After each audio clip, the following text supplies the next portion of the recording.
Welcome back students, આપ સૌનું આપણી યુટ્યુબ ચેનલમાં હાર્દિક સ્વાગત છે. વિદ્યાર્થી મિત્રો, આપણે NMMS પરીક્ષા 2026ની તૈયારીના ભાગરૂપે ધોરણ 7 વિષય વિજ્ઞાનમાં આપણે પ્રકરણ નંબર 7 પ્રાણીઓ અને વનસ્પતિમાં વહન એના IMP MCQ આપણે ચર્ચા કરવાના છીએ. તો વિડીયોને અંત સુધી જોજો. વિડીયો જો પસંદ આવે તો વિડીયોને લાઇક અને શેર જરૂર કરજો.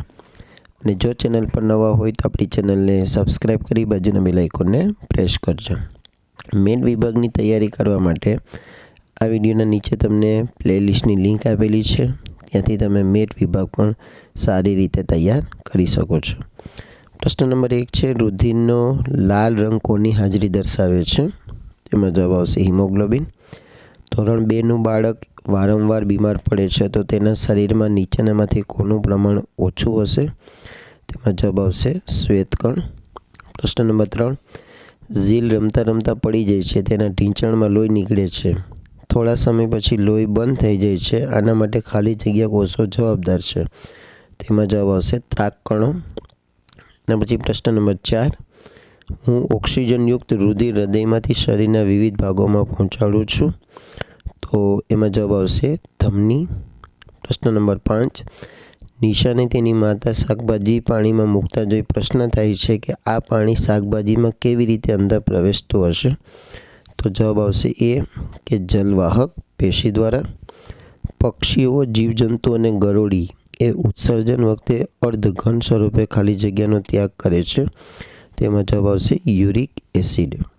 પ્રશ્ન નંબર 7, એક વ્યક્તિ ગંભીર અકસ્માત દરમિયાન રુધિર ગુમાવે છે ત્યારે ઇમરજન્સીમાં રુધિર ક્યાંથી મેળવી શકાય છે? તો એમાં જવાબ આવશે બ્લડ બેંક દ્વારા. પ્રશ્ન નંબર 8, નીચેનામાંથી કયો સજીવ પરિવહન તંત્ર ધરાવતો નથી? તેમાં જવાબ આવશે ડી હાઇડ્રા.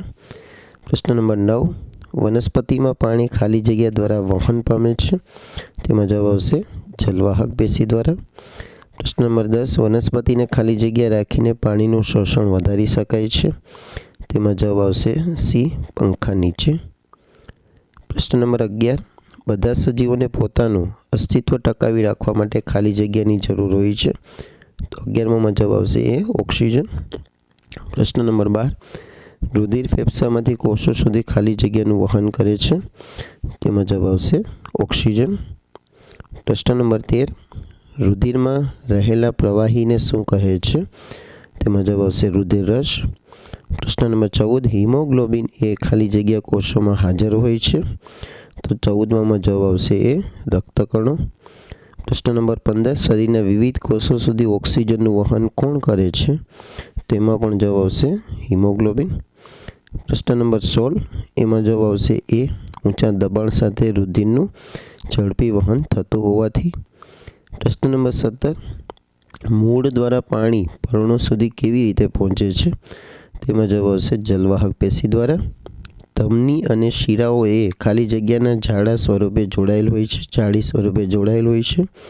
તો 18માં તમારો જવાબ આવશે બી રુધિર કેશિકા દ્વારા.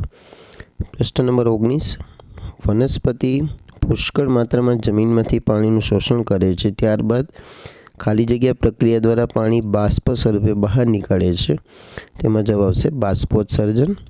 પ્રશ્ન નંબર 20, મનુષ્યના રુધિરનો રંગ કેવો હોય છે? તો જવાબ આવશે લાલ. પ્રશ્ન નંબર 21, વનસ્પતિમાં વિવિધ ભાગોમાં ખોરાકનું વહન કોના દ્વારા થાય છે? તો એમાં જવાબ આવશે અન્નવાહક પેશી દ્વારા. મનુષ્યમાં ખાલી જગ્યાએ મુખ્ય ઉત્સર્ગ દ્રવ્ય છે? તેમાં જવાબ આવશે એ યુરિયા. પ્રશ્ન નંબર 23 છે, મૂત્રપિંડ એ પ્રવાહી સ્વરૂપે શરીરના કચરાનો નિકાલ કરે છે, જેને ખાલી જગ્યા કહે છે? તેમાં જવાબ આવશે ઉત્સર્જન.